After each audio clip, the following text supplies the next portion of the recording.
Good morning everyone, good morning to all of you. Most welcome to your own channel Right On। ਜਿਹੜੇ ਵੀ students math master cadre ਦੀ ਤਿਆਰੀ ਕਰ ਰਹੇ ਨੇ ਜਾਂ ਕਰਨਾ ਚਾਹੁੰਦੇ ਨੇ ਉਹ ਬਹੁਤ ਈਜ਼ੀਲੀ ਇਸ ਚੈਨਲ ਤੋਂ ਜੋ ਹੈ ਆਪਣੀ ਤਿਆਰੀ ਕਰ ਸਕਦੇ ਨੇ। ठीक है जी, ਅੱਜ ਹੈ ਆਪਣਾ ਚੈਪਟਰ ਨੰਬਰ 21। ਇਸ ਦੇ ਦੋ ਟੌਪਿਕ ਰਹਿ ਗਏ, ਇੱਕ ਰਹਿ ਗਿਆ ਆਪਣਾ ਪ੍ਰੋਜੈਕਟਾਈਲ ਮੋਸ਼ਨ ਔਰ ਇੱਕ ਰਹਿ ਗਿਆ ਸਿੰਪਲ ਹਾਰਮੋਨਿਕ ਮੋਸ਼ਨ। ਇਹਨਾਂ ਦੋਨੋਂ ਟੌਪਿਕਸ ਤੋਂ ਬਾਅਦ ਮਤਲਬ ਇਹ ਵਾਲੀ ਕਲਾਸ ਹੋਏਗੀ ਜਿਹਦੇ ਵਿੱਚ ਆਪਾਂ ਸਿੰਪਲ ਹਾਰਮੋਨਿਕ ਮੋਸ਼ਨ ਨੂੰ ਕਵਰ ਅਪ ਕਰਾਂਗੇ। ਇੱਕ ਹੋਰ ਵੀਡੀਓ ਆਏਗੀ ਜਿਹਦੇ ਵਿੱਚ ਆਪਾਂ ਪ੍ਰੋਜੈਕਟਾਈਲ ਮੋਸ਼ਨ ਨੂੰ ਕਵਰ ਅਪ ਕਰਾਂਗੇ। ਉਸ ਤੋਂ ਬਾਅਦ ਆਪਣਾ ਡਾਇਨਾਮਿਕਸ ਕੀ ਹੋ ਜਾਏਗਾ, ਕੰਪਲੀਟ ਹੋ ਜਾਏਗਾ। ਠੀਕ ਹੈ। ਔਰ ਜੇਕਰ ਗੱਲ ਕੀਤੀ ਜਾਵੇ ਟੈਲੀਗ੍ਰਾਮ ਗਰੁੱਪ ਨੂੰ ਜੁਆਇਨ ਕਰ ਲਓ ਜੀ, ਸਾਰੇ ਡਿਸਕ੍ਰਿਪਸ਼ਨ ਦੇ ਵਿੱਚ ਲਿੰਕ ਤੁਹਾਨੂੰ ਮਿਲ ਜਾਏਗਾ। ਯੂਜ਼ਫੁਲ ਹੋਏਗਾ, ਹੈਲਪਫੁਲ ਹੋਏਗਾ। ਆਪਣੀਆਂ ਜੋ ਲਾਈਵ ਕਲਾਸਿਸ ਲੱਗਦੀਆਂ ਰੈਗੂਲਰਲੀ, ਅੱਜ ਆਪਣੀ ਜੋ ਲਾਈਵ ਕਲਾਸ ਦੀ ਟਾਈਮਿੰਗ ਹੈ ਉਹ ਹੋਏਗੀ 2 ਵਜੇ। ਥੋੜਾ ਜਿਹਾ ਕੰਮ ਹੈ ਮੈਨੂੰ, ਠੀਕ ਹੈ, ਜਿਹਦੇ ਕਰਕੇ ਆਪਾਂ 2 ਵਜੇ ਕਲਾਸ ਲਗਾਵਾਂਗੇ ਅੱਜ। ਤੇ ਅਦਰਵਾਈਜ਼ ਆਪਣੀ ਟਾਈਮਿੰਗ ਫਿਕਸ ਹੈ, ਅਦਰਵਾਈਜ਼ ਆਪਣੀ ਰੋਜ਼ 5 ਵਜੇ ਕਲਾਸ ਲੱਗਦੀ ਹੈ। ਠੀਕ ਹੈ, ਬਟ ਅੱਜ ਦਾ ਦਿਨ ਆਪਾਂ 2 ਵਜੇ ਕਲਾਸ ਲਗਾਉਣੀ ਹੈ 2 PM। ਠੀਕ ਹੈ, ਤੇ ਉਸ ਦਾ ਜੋ ਲਿੰਕ ਹੈ ਲਾਈਵ ਕਲਾਸਿਸ ਦਾ ਜੋ ਲਿੰਕ ਹੈ ਉਹ ਵੀ ਤੁਹਾਨੂੰ ਡਿਸਕ੍ਰਿਪਸ਼ਨ ਦੇ ਵਿੱਚ ਮਿਲ ਜਾਂਦਾ ਹੈ। ਠੀਕ ਹੈ, ਸੌਰੀ ਟੈਲੀਗ੍ਰਾਮ ਗਰੁੱਪ ਦੇ ਵਿੱਚ ਮਿਲ ਜਾਂਦਾ ਹੈ, ਔਰ ਟੈਲੀਗ੍ਰਾਮ ਗਰੁੱਪ ਦਾ ਜੋ ਲਿੰਕ ਹੈ ਉਹ ਤੁਹਾਨੂੰ ਡਿਸਕ੍ਰਿਪਸ਼ਨ 'ਚ ਮਿਲ ਜਾਏਗਾ। ਕਲੀਅਰ ਹੈ। ਸੋ ਬਿਨਾਂ ਟਾਈਮ ਵੇਸਟ ਕੀਤੇ ਸ਼ੁਰੂ ਕਰਦੇ ਹਾਂ ਅੱਜ ਦੇ ਟੌਪਿਕ ਨੂੰ, ਵਿੱਚ ਸਿੰਪਲ ਹਾਰਮੋਨਿਕ ਮੋਸ਼ਨ। ਠੀਕ ਹੈ, ਹੁਣ ਦੇਖੋ ਸਿੰਪਲ ਹਾਰਮੋਨਿਕ ਮੋਸ਼ਨ ਪਹਿਲਾਂ ਤਾਂ ਹੈ ਕਿ ਪਹਿਲਾਂ ਤਾਂ ਆਪਾਂ ਹੈਡਿੰਗ ਲਿਖ ਲਈਏ। Today's topic is simple harmonic motion.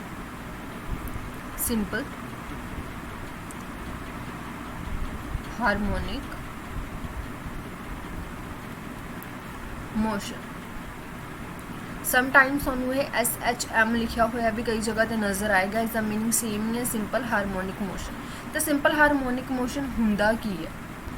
Simple harmonic motion ਹੁੰਦਾ ਕੀ ਹੈ? ਕਹਿੰਦੇ if a particle moving in a straight line।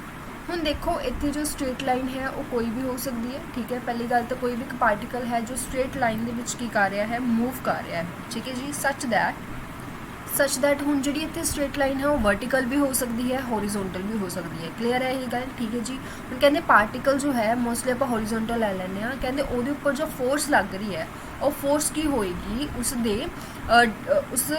ਜੋ ਸਟ੍ਰੇਟ ਲਾਈਨ ਹੈ ਉਸ ਦੇ ਡਿਸਪਲੇਸਮੈਂਟ ਤੋਂ ਕੀ ਹੋਏਗੀ। ਦੇਖੋ ਮੇਰੀ ਗੱਲ ਸੁਣੋ ਧਿਆਨ ਨਾਲ, ਆਪਣੇ ਕੋਲ ਜੋ ਇੱਥੇ ਫੋਰਸ ਲੱਗ ਰਹੀ ਹੈ, ਆਪਣੇ ਕੋਲ ਜੋ ਇੱਕ ਸਟ੍ਰੇਟ ਲਾਈਨ ਹੈ ਉਹਦੇ ਉੱਪਰ ਜੋ ਫੋਰਸ ਲੱਗ ਰਹੀ ਹੋਏਗੀ ਉਹ ਕੀ ਹੋਏਗੀ, ਡਾਇਰੈਕਟਲੀ ਪ੍ਰੋਪੋਰਸ਼ਨਲ ਹੋਏਗੀ ਕਿਸ ਦੇ, ਡਿਸਪਲੇਸਮੈਂਟ ਦੇ। ਠੀਕ ਹੈ ਜੀ, ਕਿਸ ਦੇ, ਡਿਸਪਲੇਸਮੈਂਟ ਦੇ।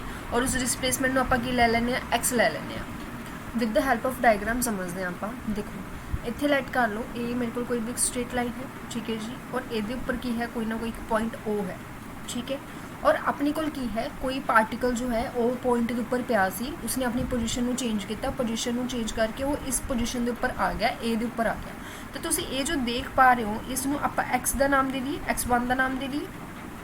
ਠੀਕ ਹੈ, ਤਾਂ ਦੇਖੋ ਫੋਰਸ ਹਮੇਸ਼ਾ ਕੀ ਹੈ ਕਿ ਜਿਹੜੀ ਆਪਣੇ ਕੋਲ ਦੇਖੋ ਹੁਣ ਜਿਹੜਾ O ਤੋਂ ਲੈ ਕੇ S ਤੱਕ ਹੈ, ਇਹ ਆਪਣੇ ਕੋਲ ਇੱਕ ਤਰੀਕੇ ਨਾਲ ਡਿਸਟੈਂਸ ਹੈ। ਉਸਨੇ ਕਿੰਨਾ ਡਿਸਟੈਂਸ ਕਵਰ ਕੀਤਾ, ਡਿਸਪਲੇਸਮੈਂਟ ਹੈ ਜਿਸ ਨੂੰ ਆਪਾਂ x1 ਦਾ ਨਾਮ ਦੇ ਰਹੇ ਹਾਂ। ਠੀਕ ਆ, ਬਟ ਜੋ ਆਪਣੇ ਕੋਲ ਡਾਇਰੈਕਸ਼ਨ ਹੈ ਉਹ ਡਾਇਰੈਕਸ਼ਨ ਹਮੇਸ਼ਾ ਕੁਝ ਇਸ ਫਾਰਮ ਦੇ ਵਿੱਚ ਹੋਇਆ ਕਰੇਗੀ। ਮਤਲਬ ਪਾਰਟੀਕਲ ਜੋ ਸਟਾਰਟਿੰਗ ਪੋਜੀਸ਼ਨ ਦੇ ਵਿੱਚ ਜਿੱਥੇ ਸੀਗਾ, ਮਤਲਬ ਜੋ ਸੈਂਟਰ ਵਾਲੀ ਪੋਜੀਸ਼ਨ ਹੈ ਉਹ ਕੋਸ਼ਿਸ਼ ਕਰਦੀ ਹੈ ਫੋਰਸ ਉਹਦੇ ਵੱਲ ਨੂੰ ਲੱਗਦੀ ਹੈ ਹਮੇਸ਼ਾ। ਠੀਕ ਹੈ, ਜ਼ਰੂਰੀ ਨਹੀਂ ਹੈ ਜਸਟ ਇੱਧਰ ਜੇਕਰ ਬਾਈ ਚਾਂਸ ਕੋਈ ਪਾਰਟੀਕਲ ਮੂਵ ਹੋ ਕੇ ਇੱਧਰ ਵੀ ਚਲਾ ਜਾਂਦਾ ਹੈ, ਜਿੰਨਾ ਪਾਰਟੀਕਲ ਦੂਰ ਜਾਏਗਾ ਫੋਰਸ ਉਸਦੀ ਆਪੋਜ਼ਿਟ ਡਾਇਰੈਕਸ਼ਨ ਦੇ ਵਿੱਚ ਲੱਗੇਗੀ। ਔਰ ਇਹ ਜੋ ਪੂਰੀ ਦੀ ਪੂਰੀ ਡਿਸਪਲੇਸਮੈਂਟ ਹੈ ਇਹ ਕਿੰਨੀ ਹੈ, x2 ਹੈ। ਮਤਲਬ ਪਾਰਟੀਕਲ B ਵੱਲ ਨੂੰ ਜਾ ਰਿਹਾ ਹੈ, ਫੋਰਸ ਉਸਦੀ ਆਪੋਜ਼ਿਟ ਡਾਇਰੈਕਸ਼ਨ 'ਚ ਲੱਗ ਰਹੀ ਹੈ। ਪਾਰਟੀਕਲ A ਵੱਲ ਨੂੰ ਜਾ ਰਿਹਾ ਦੈਨ ਫੋਰਸ ਉਸਦੀ ਆਪੋਜ਼ਿਟ ਡਾਇਰੈਕਸ਼ਨ ਲੱਗ ਰਹੀ ਹੈ। ਤਾਂ ਮਤਲਬ ਕੀ ਹੈ, ਮੇਨ ਕੰਮ ਕੀ ਹੋ ਰਿਹਾ ਹੈ, ਕੋਸ਼ਿਸ਼ ਕੀਤੀ ਜਾ ਰਹੀ ਹੈ ਕਿ ਪਾਰਟੀਕਲ ਮੂਵ ਨਾ ਕਰੇ, ਵਾਪਸ ਉੱਥੇ ਹੀ ਆ ਜਾਵੇ, ਹੈ ਨਾ। ਤਾਂ ਮਤਲਬ ਆਪਣੇ ਕੋਲ ਅਗਰ ਪਹਿਲੀ ਗੱਲ ਤਾਂ ਇਹ ਡਾਇਰੈਕਟਲੀ ਪ੍ਰੋਪੋਰਸ਼ਨਲ ਹੈ, ਤੁਸੀਂ ਇਹ ਕਹਿ ਸਕਦੇ ਹੋ ਕਿ ਫੋਰਸ ਮੇਰੇ ਕੋਲ ਕੁਛ ਨਾ ਕੁਛ k/x ਦੀ ਫਾਰਮ ਦੇ ਵਿੱਚ ਹੋਏਗੀ। ਇਸ ਪੋਜੀਸ਼ਨ ਤੇ ਆ ਕੇ ਫੋਰਸ ਮੇਰੇ ਕੋਲ ਕੁਛ ਨਾ ਕੁਛ k/x ਦੀ ਫਾਰਮ ਦੇ ਵਿੱਚ ਹੋਏਗੀ। ਕਿਉਂ? ਕਿਉਂਕਿ ਪ੍ਰੋਪੋਰਸ਼ਨਲ ਹੈ। ਬਟ ਕਿਉਂਕਿ ਜਿਹੜੀ ਆਪਣੀ ਫੋਰਸ ਲੱਗ ਰਹੀ ਹੈ ਉਹ ਨੈਗੇਟਿਵ ਹੈ, ਤਾਂ ਕਰਕੇ ਆਪਾਂ ਇਸ ਨੂੰ ਮਾਈਨਸ ਦੇ ਵਿੱਚ ਲੈ ਕੇ ਚੱਲਾਂਗੇ ਜੀ। ਔਰ ਇਸ ਤਰੀਕੇ ਦਾ ਜੋ ਵੀ ਮੋਸ਼ਨ ਹੁੰਦਾ ਹੈ ਉਸ ਨੂੰ ਆਪਾਂ ਕੀ ਬੋਲਦੇ ਹਾਂ, ਸਿੰਪਲ ਹਾਰਮੋਨਿਕ ਮੋਸ਼ਨ ਬੋਲਦੇ ਹਾਂ। ਠੀਕ ਹੈ, ਲਿਖਣ ਨੂੰ ਤਾਂ ਇੱਥੇ ਪ੍ਰੋਪਰ ਇੰਗਲਿਸ਼ ਦੇ ਵਿੱਚ ਪੂਰੀ ਡੈਫੀਨੇਸ਼ਨ ਲਿਖਵਾਈ ਜਾ ਸਕਦੀ ਸੀ, ਬਟ ਡੈਫੀਨੇਸ਼ਨ ਨੂੰ ਲਿਖਣ ਦੀ ਬਜਾਏ, ਰੱਟਣ ਦੀ ਬਜਾਏ ਸਮਝਣਾ ਜ਼ਰੂਰੀ ਹੈ ਕਿ ਸਿੰਪਲ ਹਾਰਮੋਨਿਕ ਮੋਸ਼ਨ ਹੈ ਕੀ। ਠੀਕ ਹੈ, ਤੇ ਸਿੰਪਲ ਹਾਰਮੋਨਿਕ ਮੋਸ਼ਨ ਤੁਹਾਨੂੰ ਉਮੀਦ ਹੈ ਸਮਝ ਆ ਗਿਆ ਹੋਣਾ, ਬਟ ਸਟਿਲ ਤੁਹਾਨੂੰ ਕੋਈ ਡਾਊਟ ਹੈ ਤਾਂ ਤੁਸੀਂ ਕਮੈਂਟ ਸੈਕਸ਼ਨ ਦੇ ਵਿੱਚ ਪੁੱਛ ਸਕਦੇ ਹੋ। और ये जिहड़ा तुसीं पॉइंट देख रहे हो इसनूं आपां की कहने आ पोजीशन ऑफ इक्विलिब्रियम भी बोलते हैं, ठीक है। This is also position of equilibrium. Position of equilibrium क्यों? क्योंकि यही एक इदां दी पोजीशन है, अगर बाय चांस पार्टिकल की हो जाता स्टेबल हो जाता, मतलब मूव नहीं करता, तो इस पॉइंट के उपर आके रुकेगा, ठीक है। क्योंकि जो जिन्ना टाइम थोड़ा पार्टिकल इस पोजीशन इस डायरैक्शन दे विच जा रहा उन्ना ही फोर्स उसनूं अपने वाल खिंचण की कोशिश कर रही है। जिन्ना पार्टिकल इस डायरैक्शन दे विच जा रहा उन्ना ही पार्टिकल उसनूं अपने वाल मतलब ओपोजिशन अपने वाल खिंचण की कोशिश कर रही है। तो यही एक लोता इदां दा पॉइंट है जिथे तुहाडी फोर्स की हो जाती है, जीरो हो जाती है, ठीक है। इसलिए इसनूं की कहा जाता है पोजीशन ऑफ इक्विलिब्रियम, ठीक है। क्लीयर है जी। लेट कर लो हुण अपने को ए जो पॉइंट है ये मेरे को ए पॉइंट है, ठीक है जी। और ए मेरे को कोई भी ए नहीं, चलो A1 ला लो, और ए मेरे को कोई भी एक A2 पॉइंट है, ठीक है। आपां ने की कीता पार्टिकल इत्थों की है इस डायरैक्शन दे विच मैं अगले पेज उपर ड्रॉ कर लैनी है इसनूं दोबारा। जिवें अपने को ये पूरा का पूरा एक हॉरिजॉन्टल है, ठीक है जी। इत्थे की है O है, ये मेरे को केड़ा पॉइंट है A1 है, ठीक है। पिछे आप लेट करके आए हैं, ये मेरे को A है, ए अपने को B सीगा, और ए मेरे को कोई भी A2 सीगा। जिथे आप पढ़िया ए मेरे को की है कोई भी दूरी है जो कवर की गई है, ठीक है, x1 x2 जिथे अपने फोर्स नूं समझिया, ठीक है। हुण देखो पहला तो की है पार्टिकल इत्थे है, आपने उसनूं खिंच के कित्थे तक लै गए, आपां नूं पता है कि इस टाइम फोर्स किधर लग रही है, इधर वाल नूं लग रही है। ए तो आपां की कीता पार्टिकल नूं खिंच के ए तक लै गए, ठीक है। जो तक आप ए तक लै गए क्योंकि आपां नूं उहनूं लैके जाना पेगा, फोर्स ओपोजिट डायरैक्शन दे विच लग रही है। आपां ने की कीता इत्थे आके उसनूं फड़िया होया हले छड्ड दित्ता, पकड़िया होया सी छड्ड दिता, ठीक है। जो छड्ड दिता then it is very clear to understand कि थोड़ा पार्टिकल इधर वाल नूं मूव करूगा। इधर वाल नूं क्यों मूव करूगा? क्योंकि थोड़ा जो पार्टिकल है उसके उपर फोर्स किहड़ी डायरैक्शन दे विच लग रही है, इस डायरैक्शन दे विच लग रही है। तो देखो थोड़ा पार्टिकल की है जिधर वाल नूं फोर्स लग रही है उधर वाल नूं उसने मूव करना शुरू कर देना, ठीक है। तो जिवें जिवें उधर वाल नूं मूव करी जाऊगा उसकी स्पीड जो है किते ना किते वधदी जाऊगी। आपां ये कह सकते कि उसकी एक्सेलरेशन वधदी जा रही है, वेलोसिटी वधदी जा रही है ना। तो जो वो इधर वाल नूं आके एक पॉइंट के उपर आके इत्थे आके ये इदां दा पॉइंट है जिथे तुहाडी वेलोसिटी की होएगी मैक्सिमम होएगी। थोड़ी वेलोसिटी इस पॉइंट के उपर आके की होएगी मैक्सिमम होएगी, क्योंकि हौली हौली वधदी जा रही है, स्पीड वधी जाती है, ओ पॉइंट के उपर मैक्सिमम वेलोसिटी होगी। अच्छा फिर ओ पॉइंट के उपर मैक्सिमम क्यों होगी जी? क्योंकि जो उस तो बाद ये अगे वाल नूं जाऊगा, ठीक है, क्योंकि रुकिया तो है नहीं, स्पीड बहुत ज़्यादा तेज़ होगी तो अगे वाल नूं जाऊगा। तो जो अगे वाल नूं जा रहा ठीक है, बट जी फोर्स है वो तो ओपोजिट डायरैक्शन च लग रही है ना। तो हुण इत्थे जाके की होगा हौली हौली तुहाडी जो वेलोसिटी है वो घटनी शुरू हो जाएगी, ठीक है। स्पीड हुण देखो जो वेलोसिटी नैगेटिव हो जानी है, आप कहने हैं कि ब्रेक लगनी शुरू हो गई, रिटार्डेशन होगी, है ना। तो मतलब की है हौली हौली थोड़ा जो पार्टिकल है रुकना शुरू हो जाएगा, क्योंकि फोर्स उसनूं रोकने की कोशिश कर रही है, ओपोजिट डायरैक्शन दे विच लग रही है। तो एक पॉइंट दे आके मतलब A2 पॉइंट के उपर आके तुहाडा पार्टिकल की हो जाएगा बिल्कुल रुक जाएगा, ठीक है। जो वो रुक गया तो समझिया जा सकता है कि जी थोड़ी एक्सेलरेशन है वो तुहाडी की होएगी जीरो, सॉरी वेलोसिटी जो है तुहाडी वो की होएगी जीरो होएगी, ठीक है। वेलोसिटी है जो तुहाडी वो प्रॉपरली की हो जाएगी जीरो हो जाएगी, ठीक है। क्यों वेलोसिटी जीरो होगी? क्योंकि इत्थे तुहाडा पार्टिकल बिल्कुल ही की कर गया, ब्रेक लगा गया। बट इत्थे जो एक्सेलरेशन होगी वो एक्सेलरेशन की होएगी मैक्सिमम होएगी, ठीक है। एक्सेलरेशन मैक्सिमम क्यों होगी? क्योंकि देखो फोर्स अपने को की होंदी है मास इंटू एक्सेलरेशन होंदी है, ठीक है। इत्थे जो डिस्टेंस है सब तो बाद डिस्टेंस कवर किया गया, इस तो बाद तो कर नहीं सकता, इस तो बाद तो रुक गया, ठीक है। जिन्ना वो ज़्यादा तो ज़्यादा डिस्टेंस कवर कर सकता सी उन्ना उसने किया। तो इत्थे एक्सेलरेशन जो है वो मेरे को कितनी होगी -k इंटू कोई ना कोई A0 लै लो, मतलब ये पूरा तो पूरा डिस्टेंस मैंने अपने वालों की लैट कर लिया, A0 लैट कर लिया कि यह डिस्टेंस A0 है, मतलब ज़्यादा तो ज़्यादा डिस्टेंस उस वालों कवर किया गया A2 तक, उत्थे आके रुक गया। जेकर उत्थे आके ना रुकदा तो अगे चला जाता, फिर वो अपने को मैक्सिमम डिस्टेंस होना सी, ठीक है। सो इत्थे मेरे को एक्सेलरेशन कहने का मतलब की है इस पॉइंट के उपर तुहाडे कोल वेलोसिटी हो गई जीरो, तुहाडे कोल एक्सेलरेशन होगी -k A0, ठीक है। और ओ पॉइंट है जिथे तुहाडी वेलोसिटी की होगी मैक्सिमम होगी। हुण तुसीं कहोगे मैम ये जरूरी थोड़ी है, A1 पॉइंट उपर भी तो हो सकता है, बिल्कुल।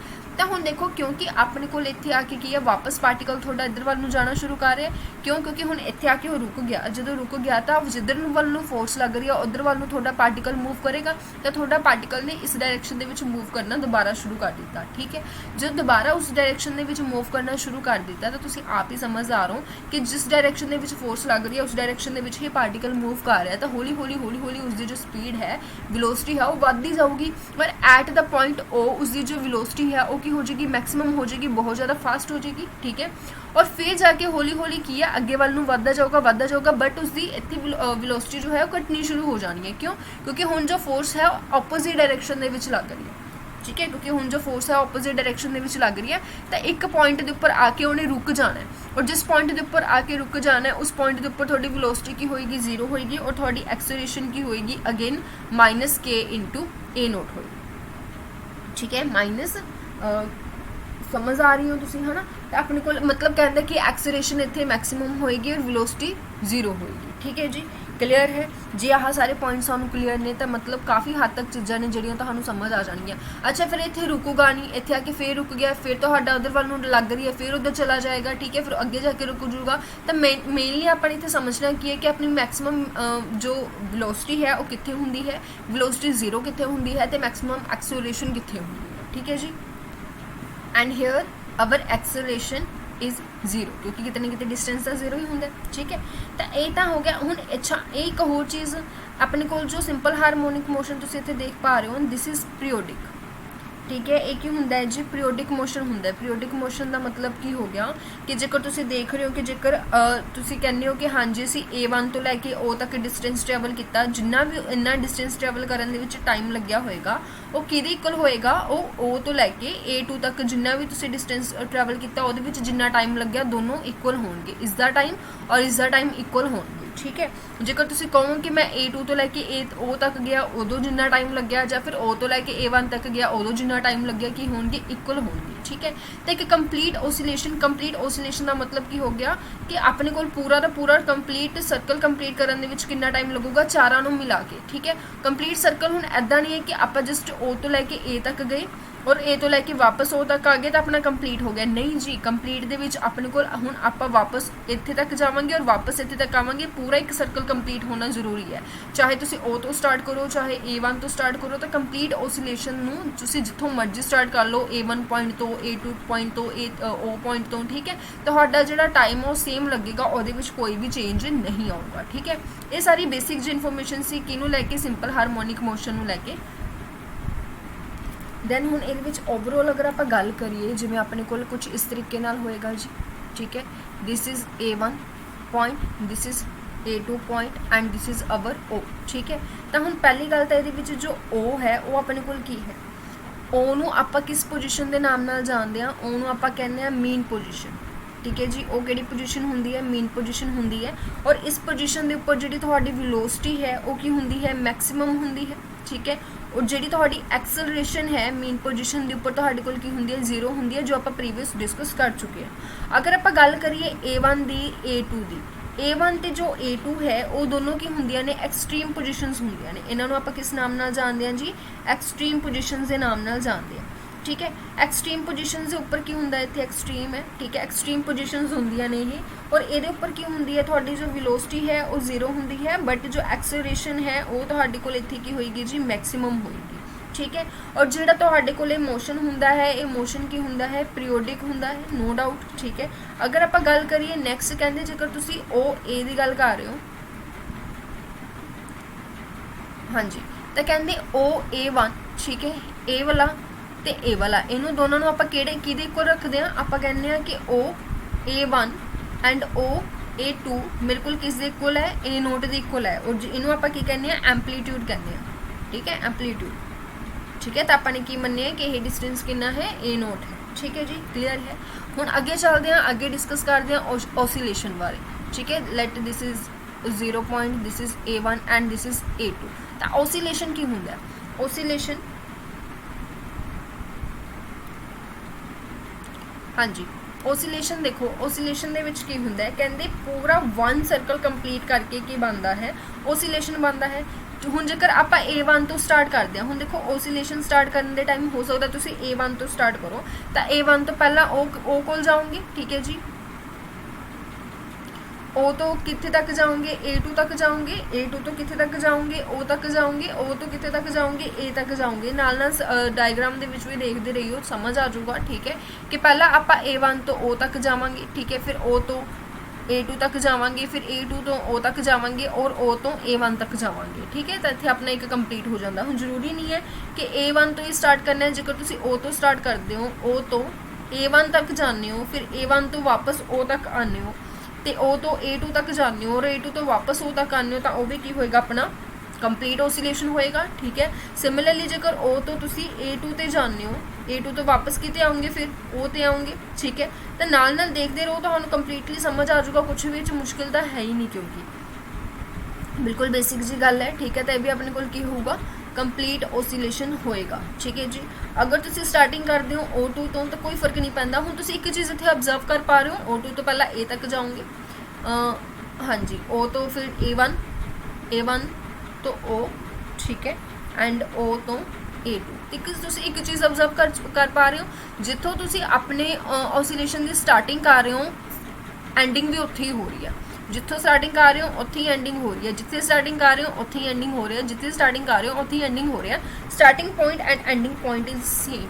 ਠੀਕ ਹੈ, ਇਸ ਤੋਂ ਇਲਾਵਾ ਅਗਰ ਆਪਾਂ ਗੱਲ ਕਰੀਏ ਇਸ ਦਾ ਟਾਈਮ ਪੀਰੀਅਡ ਕਿੰਨਾ ਹੁੰਦਾ ਹੈ, ਜਦੋਂ ਇੱਕ ਕੰਪਲੀਟ ਓਸੀਲੇਸ਼ਨ ਲੈਣ ਦੇ ਵਿੱਚ ਉਸਨੂੰ ਕਿੰਨਾ ਟਾਈਮ ਲੱਗਦਾ ਹੈ। ਹੁਣ ਕੰਪਲੀਟ ਓਸੀਲੇਸ਼ਨ ਦੀ ਗੱਲ ਹੋ ਰਹੀ ਹੈ, ਮਤਲਬ ਇੱਦਾਂ ਨਹੀਂ ਹੈ ਕਿ ਸਿਰਫ O ਤੋਂ A1 ਤੱਕ ਚਲੇਗੀ ਤਾਂ ਕਿੰਨਾ ਟਾਈਮ ਲੱਗ ਗਿਆ ਜੀ, ਨਹੀਂ, ਪੂਰਾ ਸਰਕਲ ਕੰਪਲੀਟ ਕਰਨਾ ਹੈ। ਠੀਕ ਹੈ, ਕਿ A1 ਤੋਂ ਜਾ ਕੇ ਸ਼ੁਰੂ ਕਰਕੇ ਵਾਪਸ A1 ਤੱਕ ਜਦੋਂ ਉਹ ਵਾਪਸ ਨਹੀਂ ਆ ਜਾਂਦਾ, ਜਦੋਂ ਤੱਕ ਉਹ ਉਦੋਂ ਤੱਕ ਕਿੰਨਾ ਟਾਈਮ ਲੱਗਦਾ ਹੈ, ਉਸ ਨੂੰ ਆਪਾਂ ਕੀ ਬੋਲਦੇ ਹਾਂ, ਟਾਈਮ ਟੇਕਨ ਬੋਲਦੇ ਹਾਂ। ਠੀਕ ਹੈ ਜੀ, ਤਾਂ ਜਦੋਂ ਜਿੰਨੇ ਟਾਈਮ ਦੇ ਵਿੱਚ ਉਹ ਕੀ ਕਰਦਾ ਹੈ, ਕੰਪਲੀਟ ਵਨ ਓਸੀਲੇਸ਼ਨ, ਕੰਪਲੀਟ ਵਨ ਓਸੀਲੇਸ਼ਨ। ਠੀਕ ਹੈ ਜੀ, ਕਲੀਅਰ ਹੈ। ਇਸ ਤੋਂ ਬਾਅਦ ਆਪਾਂ ਗੱਲ ਕਰਦੇ ਹਾਂ ਫ੍ਰੀਕੁਐਂਸੀ ਦੇ ਬਾਰੇ। ਫ੍ਰੀਕੁਐਂਸੀ ਕੀ ਚੀਜ਼ ਹੈ, ਕਹਿੰਦੇ ਕਿੰਨੇ ਓਸੀਲੇਸ਼ਨਸ, ਜਾਂ ਫਿਰ ਆਪਾਂ ਇਹ ਕਹਿ ਸਕਦੇ ਹਾਂ ਕਿ 1 ਸੈਕਿੰਡ ਦੇ ਵਿੱਚ ਕਿੰਨੇ ਚੱਕਰ ਲਗਾਏ ਜਾ ਸਕਦੇ ਨੇ। ਠੀਕ ਹੈ, ਸੋ ਸਿੰਪਲੀ ਇਸ ਨੂੰ ਸਮਝਣਾ ਕੁਝ ਵੀ ਮੁਸ਼ਕਿਲ ਨਹੀਂ ਹੈ। Number of oscillations made by a particle in 1 second. ਹੁਣ ਇੱਥੇ ਮੈਂਸ਼ਨ ਕਰ ਦਿੱਤਾ ਕਿ 1 ਸੈਕਿੰਡ ਦੇ ਅੰਦਰ ਉਹ ਕਿੰਨੇ ਓਸੀਲੇਸ਼ਨ ਕੰਪਲੀਟ ਕਰ ਸਕਦਾ ਹੈ, ਉਹ ਆਪਣੇ ਕੋਲ ਕੀ ਹੁੰਦੀ ਹੈ ਜੀ, ਫ੍ਰੀਕੁਐਂਸੀ ਹੁੰਦੀ ਹੈ। ਮਤਲਬ ਕੰਪਲੀਟ ਕਿੰਨੇ ਸਰਕਲ ਉਹ ਲਗਾ ਸਕਦਾ ਹੈ, ਕਿਹਦੇ ਅੰਦਰ, ਸਿਰਫ 1 ਸੈਕਿੰਡ ਦੇ ਅੰਦਰ, ਉਹ ਆਪਣੇ ਕੋਲ ਕੀ ਹੁੰਦੀ ਹੈ, ਫ੍ਰੀਕੁਐਂਸੀ ਹੁੰਦੀ ਹੈ। ਹੁਣ ਥੋੜੀ ਜੀ ਹੋਰ ਅੱਗੇ ਗੱਲ ਕਰ ਲੈਂਦੇ ਹਾਂ, ਜਿਵੇਂ ਕਿ ਆਪਾਂ ਨੂੰ ਪਤਾ ਹੈ ਕਿ ਜਿਹੜੀ ਫੋਰਸ ਹੁੰਦੀ ਆ ਉਹ ਪ੍ਰੋਪੋਰਸ਼ਨਲ ਹੁੰਦੀ ਹੈ ਕਿਸ ਦੇ, ਆਪਣੇ ਡਿਸਪਲੇਸਮੈਂਟ ਦੇ। ਠੀਕ ਹੈ, ਆਪਾਂ ਪਿੱਛੇ ਪੜ੍ਹ ਕੇ ਆਏ ਇਹ ਚੀਜ਼, ਮਤਲਬ ਫੋਰਸ ਕੁਛ ਨਾ ਕੁਛ ਕੀ ਹੋਏਗੀ, K/X ਹੋਏਗੀ, ਇਹੀ ਆਪਾਂ ਲੈਟ ਕਰਕੇ ਆਏ ਹਾਂ। ਔਰ ਜਿਹੜੀ ਫੋਰਸ ਹੈ ਉਹ ਅੱਗੇ ਕਿਹਦੇ ਇਕੁਅਲ ਹੁੰਦੀ ਹੈ, ਮਾਸ ਇੰਟੂ ਐਕਸਲਰੇਸ਼ਨ ਦੇ ਇਕੁਅਲ ਹੁੰਦੀ ਹੈ। ਅਗਰ ਆਪਾਂ ਨੇ ਸਿੰਪਲ ਕੀ ਕਰਨੀ ਹੋਵੇ, ਐਕਸਲਰੇਸ਼ਨ ਦੀ ਵੈਲਿਊ ਕੱਢਣੀ ਹੋਵੇ, ਦੈਨ ਉਹ ਮੇਰੇ ਕੋਲ ਕੀ ਹੋਏਗੀ, -K/m ਇੰਟੂ x ਦੇ ਇਕੁਅਲ ਹੋਏਗੀ। ਇੱਥੇ ਦੇਖੋ K ਵੀ ਮੇਰੇ ਕੋਲ ਕੌਨਸਟੈਂਟ ਹੈ, M ਵੀ ਮੇਰੇ ਕੋਲ ਕੌਨਸਟੈਂਟ ਹੈ, ਮੈंने ਇਸ ਨੂੰ ਕੁਝ ओमेगा स्क्वायर ਦਾ ਨਾਮ ਨਹੀਂ ਦਿੱਤਾ, ਤਾਂ ਮੇਰੇ ਕੋਲ ਜੋ ਐਕਸਲਰੇਸ਼ਨ ਹੈ ਉਹ ਮੇਰੇ ਕੋਲ ਕਿਸ ਇਕੁਅਲ ਆ ਗਈ, -omega square x। Simple harmonic motion ਦੇ ਵਿੱਚ ਅਗਰ ਤੁਸੀਂ ਗੱਲ ਕਰੋ ਐਕਸਲਰੇਸ਼ਨ ਕਿਹਦੇ ਇਕੁਅਲ ਹੁੰਦੀ ਹੈ, ਤਾਂ ਤੁਸੀਂ ਯਾਦ ਰੱਖਣਾ ਹੈ, ਆਪਣੇ ਮਾਈਂਡ 'ਚ ਕਲੀਅਰ ਰੱਖਣਾ ਹੈ ਕਿ ਜੋ ਸਿੰਪਲ ਹਾਰਮੋਨਿਕ ਮੋਸ਼ਨ ਦੇ ਵਿੱਚ ਐਕਸਲਰੇਸ਼ਨ ਹੈ ਉਹ ਕਿਸ ਦੇ ਇਕੁਅਲ ਹੁੰਦੀ ਹੈ, -ओमेगा स्क्वायर ਇੰਟੂ x ਦੇ ਇਕੁਅਲ ਹੁੰਦੀ ਹੈ। ਠੀਕ ਹੈ ਜੀ, ਹੁਣ ਐਕਸਲਰੇਸ਼ਨ ਫਾਈਂਡ ਆਊਟ ਹੋਗੀ। ਬਾਈ ਚਾਂਸ ਅਗਰ ਕੋਈ ਐਗਜ਼ਾਮ ਦੇ ਵਿੱਚ ਨਿਊਮੈਰੀਕਲ ਆ ਜਾਂਦਾ ਤਾਂ ਉਹਦੇ ਵਿੱਚ ਜੋ ਚੀਜ਼ਾਂ ਆਪਾਂ ਨੂੰ ਚਾਹੀਦੀਆਂ ਹੁੰਦੀਆਂ, ਵੈਲੋਸਿਟੀ, ਐਕਸਲਰੇਸ਼ਨ ਵਗੈਰਾ, ਉਹ ਸਾਰਾ ਕੁਝ ਹੁਣ ਆਪਾਂ ਇੱਥੋਂ ਹੀ ਡਰਾਈਵ ਕਰਾਂਗੇ। ਠੀਕ ਹੈ, ਆਰਟੀਕਲ ਕਰਨਾ ਕਰ ਲਿਓ, ਨਹੀਂ ਕਰਨਾ ਛੱਡ ਦਿਓ। ਆਪਾਂ ਨੇ ਤਾਂ ਜਸਟ ਮੇਨ ਜੋ ਹੈ ਫਾਰਮੂਲਾਜ਼ ਨੂੰ ਹੀ ਆਪਣੇ ਮਾਈਂਡ ਦੇ ਵਿੱਚ ਰੱਖਣਾ ਹੈ। ਆਪਾਂ ਹੁਣ ਦੇਖ ਕੇ ਆਏ ਕਿ ਜੋ ਐਕਸਲਰੇਸ਼ਨ ਹੈ ਉਹ ਕਿਹਦੇ ਇਕੁਅਲ ਹੁੰਦੀ ਹੈ, -ओमेगा स्क्वायर x ਦੇ ਇਕੁਅਲ ਹੁੰਦੀ ਹੈ। And we also know that ਕਿ ਐਕਸਲਰੇਸ਼ਨ ਨੂੰ ਹੋਰ ਆਪਾਂ ਕਿਵੇਂ ਲਿਖ ਸਕਦੇ ਹਾਂ, ਕੁਝ ਇਸ ਤਰੀਕੇ ਨਾਲ ਵੀ ਲਿਖ ਸਕਦੇ ਹਾਂ। ਠੀਕ ਹੈ, ਇੱਥੇ x ਲਿਖ ਲਓ ਕਿਉਂਕਿ ਸਾਰਾ ਕੁਝ ਆਪਾਂ ਜੋ ਡਿਸਪਲੇਸਮੈਂਟ ਹੈ ਇੱਥੇ x ਦੀ ਫਾਰਮ ਦੇ ਵਿੱਚ ਲੈ ਕੇ ਚੱਲ ਰਹੇ ਹਾਂ, ਦੈਨ ਇੱਥੇ ਵੀ ਆਪਾਂ x ਹੀ ਲੈ ਕੇ ਚੱਲਦੇ ਹਾਂ, x। ਠੀਕ ਹੈ, ਔਰ ਇਹ ਮੇਰੇ ਕੋਲ ਕਿਸ ਦੇ ਇਕੁਅਲ ਹੈ, -ओमेगा स्क्वायर x ਦੇ ਇਕੁਅਲ ਹੈ। वेरिएबल सैपरेट कर लो, मेरे को कितना आ जाएगा, d इंटू आ चीज़ आ गई -ओमेगा स्क्वायर x dx आ गया। और दोनों जगह ते आप की लै लवांगे, इंटीग्रेशन लै लवांगे। ठीक है, दोनों जगह ते इंटीग्रेशन लैके क्लीयर है कि इतने मेरे को कितना बन गया, b²/2 बन गया। और इधर मेरे को कितना बन गया, -omega square x²/2 plus something कुछ ना कुछ कॉन्स्टेंट आएगा। हुण इस कॉन्स्टेंट की वैल्यू कढ़नी जरूरी है। ठीक है, हुण आप पहला डायग्राम बना लिए ताकि आप वैल्यूज़ नूं कढ़ सकीए। ये मेरे को सी डायग्राम, इतने मेरे को A2 पॉइंट सीगा, A1 पॉइंट सीगा, और इतने मेरे को 0 सीगा समथिंग कुछ, इतने मेरे को A2 पॉइंट सी। आप की कढ़ते हैं एट पॉइंट A1, तुसी A2 पॉइंट भी लै सकते हो, कोई एडा इशू है नहीं। एट पॉइंट A1 तुसी की करोगे, जो थोनू अपन पता है कि इस पॉइंट के उपर जो मेरी वेलोसिटी है वो मेरे को की हुंदी है, 0 हुंदी है। ठीक है, और अगर वेलोसिटी 0 हुंदी है तो यह भी मैनू पता है कि जिहड़ा एक्स डिस्टेंस है वो मेरे को किहदे इक्वल हुंदा है, वो A1 दे इक्वल हुंदा है। ठीक है, वो A1 दे इक्वल हुंदा, तो बस इसनूं हुण कर लो सॉल्व। ठीक है, जिसनूं आपां A2 का नाम दे सकते हैं।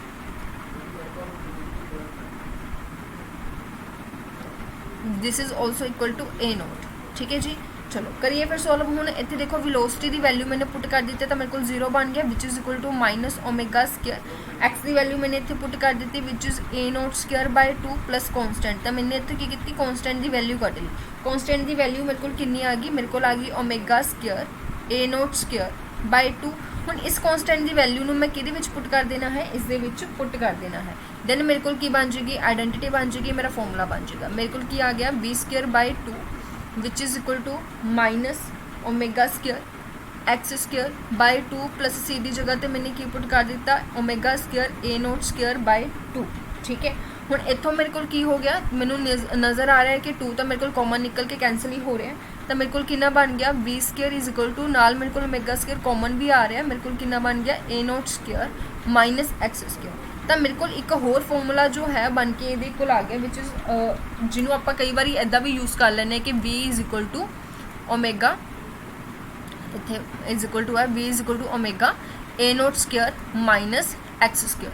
ठीक है, इदा भी इसनों यूज़ किया जा सकता है। मतलब एक्सेलरेशन ये कोल आ गई और वेलोसिटी तुहाडे सामने है वो भी किदे कोल है, तुहानूं चंगी तरह पता है। हुण रह जाता अपने कोल डिस्टेंस कि डिस्टेंस किदे कोल होएगा। ठीक है, सिमिलरली अपने कोल देखो हुण वेलोसिटी जो है ये कोल आ गई ना, तो अगर वेलोसिटी तुहाडे कोल ये कोल आ गई तो उसनों मैं की लिख सकती हाँ D x over T D T लिख सकती हाँ। ठीक है, अगर तुसी नहीं करना पूरा आर्टिकल ना करो, ये तो जस्ट समझण की गल हुंदी है। जस्ट इन्हां वैल्यूज़ नूं याद रख लो। ठीक है, जस्ट इन्हां वैल्यूज़ नूं याद रख के तुहाडे कोल की हो जाएगा, तुहाडे क्वेश्चनस हो जाया करनगे आराम दे नाल। ठीक है जी, और ए मेरे कोल किस इक्वल सी, ए मेरे कोल C equal A naught square minus x square. Again इसनों पूरा सॉल्व करोगे, पूरा सॉल्व करके इत्थे मैं सीधी सीधी वैल्यू लिख रही हाँ। इत्थे अपने कोल जो डिस्टेंस है वो किसी इक्वल आ जाएगा, एक्स की वैल्यू किहदे इक्वल आ जाएगी sine omega t plus B naught. ठीक है, और ये कुछ भी नहीं है, ये सेम ही है सारा कुछ उवें इंटीग्रेशन बाय पार्ट्स करके सॉल्व किया है। तो ये 3 वैल्यूज़ ने जिहड़ियां आपां नूं पता होनियां चाहिए ने, जिन्हां दी हैल्प नाल आपां की कर सकते हैं न्यूमेरिकल्स नूं सॉल्व कर सकते हैं। ठीक है जी,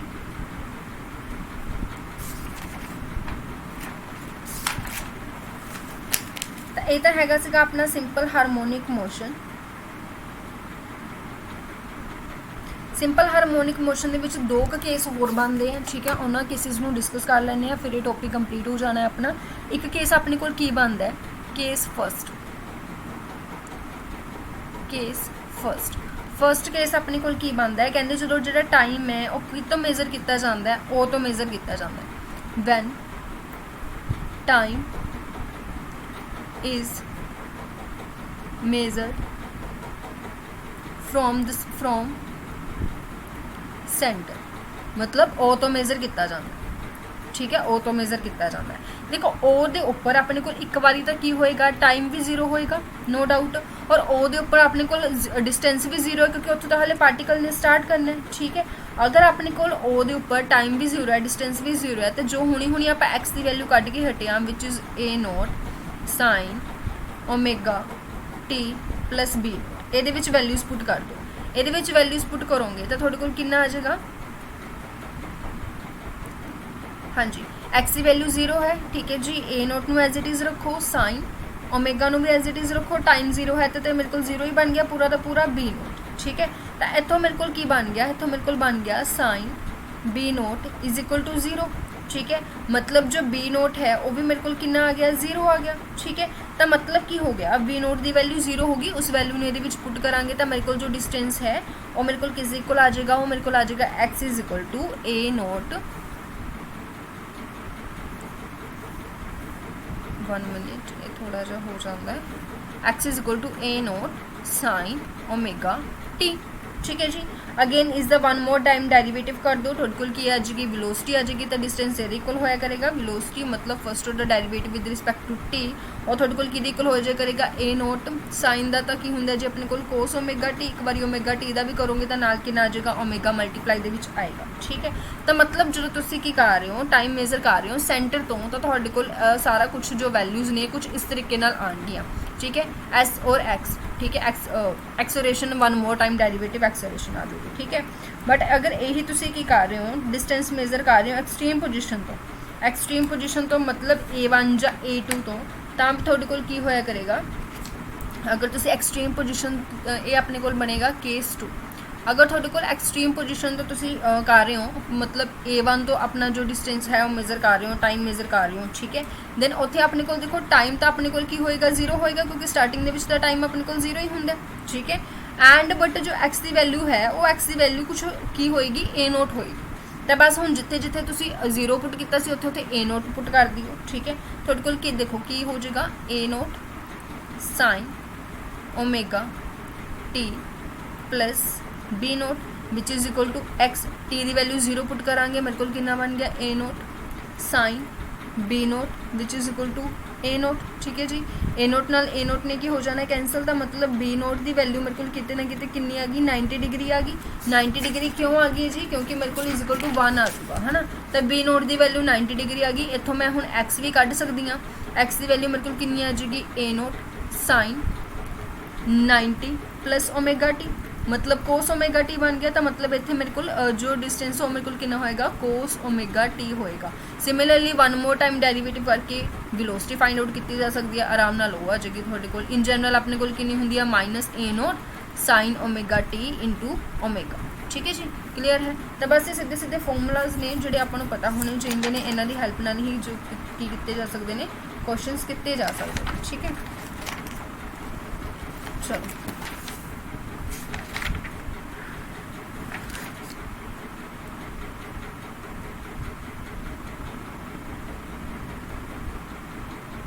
ਹੁਣ जस्ट अपना एक ही टॉपिक रह गया डायनामिक का, which is projectile motion. Otherwise अपना जो टॉपिक है वो कंप्लीट हो गया एंड वो भी अज ही कंप्लीट कर देना आप, ठीक है जी। स्टिल जेकर क्लास पसंद आई then don't forget to share it with your friends and thank you.